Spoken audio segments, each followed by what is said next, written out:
It's Conduit News Radio with Paul Harrell. Welcome back to the program. We got Mr. Tim Jacob was with us. He is, among other things, he's a term limits advocate, and he's all for issue 3. He's instrumental in getting this on the ballot. Hey, Tim, welcome back to the program, sir. Well, thank you, Paul. I wish I was as instrumental as so many others in Arkansas. I'm just a volunteer, and I just take my hat off to all the hundreds of people around the state that worked much, much harder than I did. So the term limits, it's issue 3. I think that is wonderfully, poetic justice in a way, because of convicted felon John Woods and what he did with issue 3. Right. It's going to take the terms from 16 years to 10 years. And we have people that don't want this to happen, obviously, and there's been a lawsuit. Am I right? You're exactly right. The same folks that gave us a campaign of silence and snuck this into the unethical ethics amendment, that's the term limits we're living by now, Senator prescribed term limits. The same people that are doing that, the lobbyists and legislators, are now suing us to try to keep the vote from the people. Like Mr. West was talking about silencing debate, the lobbyists in the state are trying to silence voters, and the voters deserve a voice.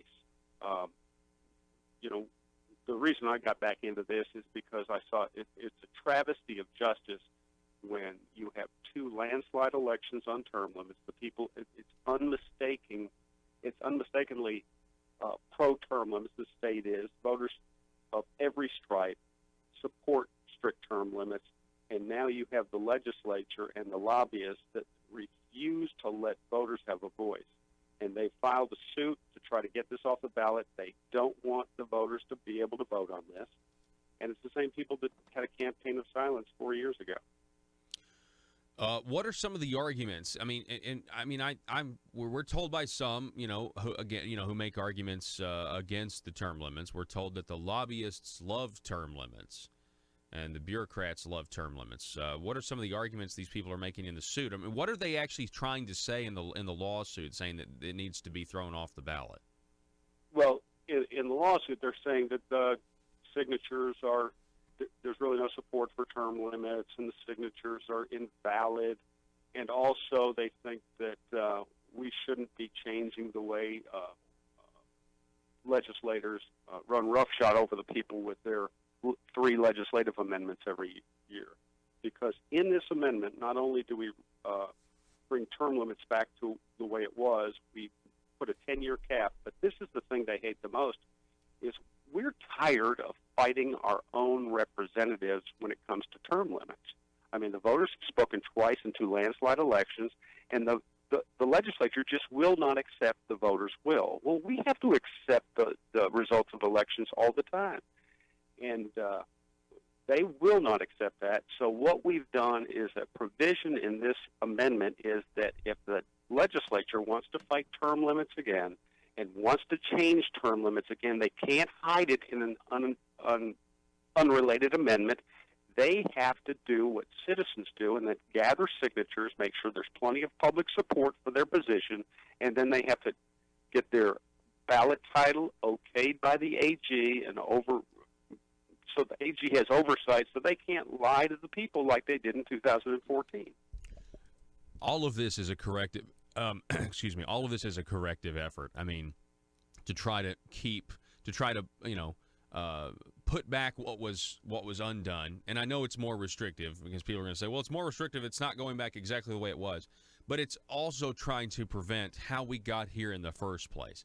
And listen, I know I've heard from legislators, Tim. Believe it or not, they don't think a lot of them don't think term limits is such a good idea, or reducing them to 10 years is such a good idea. But this is what I say to that. We are in this position because it is the legislature being deceptive. Our government lied to us, and that's why we're on the cusp of limiting the power of the legislative body. And then, of course, I see all the corruption, and I'm thinking, wow, how many people are going to get to go home? And I say going to get to go home if this thing passes. Well, that's exactly right. We wouldn't be in this position. Nobody wanted to change term limits. The legislature and the lobbyists continually want to change term limits. Nobody wanted to do that. The reason we're at this point is because hundreds of citizens of this state said we're not going to take it where the legislature can just run roughshod over the voters of this state.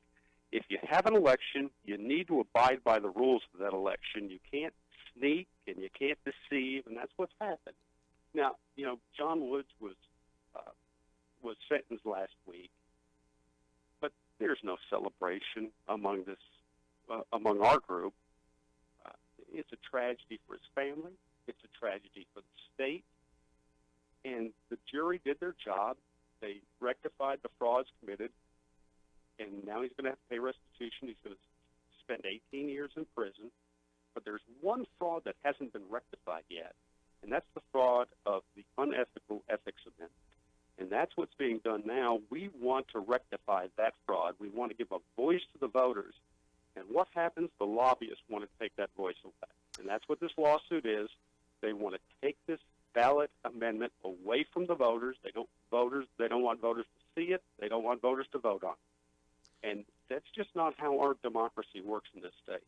We need to allow the voters to make the decision on this. They've made a decision to landslide elections already. It's time that the people that are supposedly representing us stop fighting. What do you think? What court is this going before? I mean, what judge do you think this is going to? I mean, I smell a rat here, Tim. I think they might end up throwing this thing off the ballot. I mean, it really would curb a lot of the legislature's power in a sense. What are your thoughts on how things are going to turn out with this lawsuit?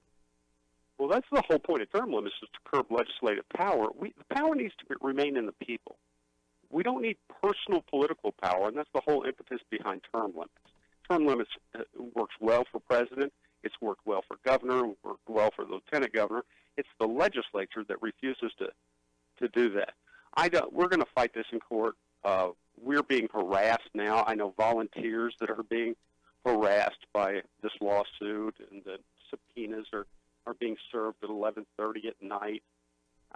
This is just the powerful versus the people in this election. Wow. And it's disappointing to see elected representatives hang on so desperately to their position that they won't even allow us to have a vote. Mm-hmm. Well, and it's because they the know lobbyists it's gonna pass. here. The lobbyists here are the folks that are carrying the legislator's water, and vice versa. And the lobbyists are making the point that lobbyists will gain too much influence. Can you imagine they're thinking we're that stupid that lobbyists are worried about them gaining too much influence? Wow. Are they really making that argument? Lobbyists are saying, no, don't do this. We'll have more power. We don't need more power. That's the quote I read in the Arkansas Democrat Gazette last week was, "We'll have too much influence. We can't allow this." That's pretty funny. But everybody knows lobbyists gain influence by attaching themselves to long-term incumbents. When we have strict term limits, lobbyists are unable to promise legislators a political career. Legislators are freer to do the people's job, the people's will, when that happens. Yeah. Well, and if it succeeds and the lawsuit fails and the amendment passes, 10 years, it's a decade, but there's not going to be any of this. Well, it takes time. You're going to have to go down there and get to work for the people, and go down there. And maybe you're not going down there to make friends as much, being nice, be congenial, but you're going down there to serve your constituents. And that's what people's got to go do. That's right. And, they serve a purpose. Lobbyists even serve a purpose, but it's an information purpose. They don't need to be kingmakers. They don't need to be promising political careers. They don't need to be bribing people, as we've seen over and over again this past year. They don't need to be in some conspiracy to gain money and to gain power. Or to kill a guy. Rusty Cranford tried to kill a guy. I keep saying this, keep bringing this up. He tried to have a guy killed. He tried, the guy in New Jersey that was going to testify against him. Go ahead, Tim. Sorry. Well, you're exactly right. But we hear that extremism, that you're just telling the truth there. That is a fact. But what we hear is on the other side that term limits are going to kill people, that Conduit are terrorists, and this hair on fire, ridiculous hysteria has got to stop. Yeah. We see it in the Kavanaugh confirmations up in Washington. We need to be more civil. Good people can disagree about term limits, but let's let the people vote. Tim Jacob, it's always great to have you on, sir. I appreciate it. Thanks so much for coming on. Appreciate you, Paul. Yeah. Bye. I really appreciate Tim for coming on. And the last thing he said, we can disagree on term limits, but let's be civil about it. And I've got friends on both sides of this issue. I really do. I've got friends on both sides of the issue. If you ask me, though, okay, and it's in light of the corruption, it's in light of what the legislature did to get us here, lying to the people. In the end, I'm going to be faced with a choice. It's the same choice that you're going to be faced with when you go into the voting booth. And you're going to be asked on issue 3, if the lobbyists' lawsuit, don't get the thing thrown off the ballot, you're going to be asked, you think the legislature should have a decade of service and be limited at 10 years, or do you think it should stay where it is at 16 years?